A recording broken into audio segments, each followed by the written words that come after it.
Munna silimkeş. Hak sana söz diýmez ýalanjaganna edegör biliniň munna silimkeş.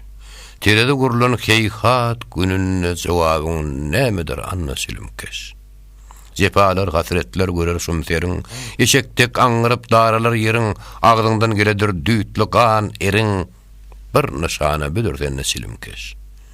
Melekler meydana tutup eglerler. Tamı ortasına eltip bağlarlar.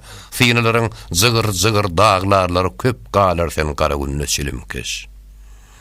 Pulsarat üstünne oklarlar seni. Zulmata salarlar beklerler seni. Zınzır künne bilen saklarlar seni. Azapta hasrette känne silimkeş. Ennamından ağuda her dökörler. Fiyuğunu boğum sökörler. Buğra masal möýler çıkıp sakarlar. Zähmi sıkma qalar zanna silimkeş. Her kimse panada dönni yamana.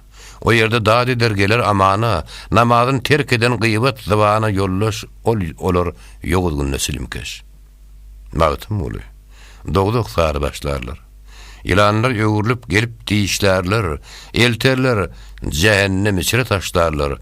Örtönüp ah vurur anna silimkeş.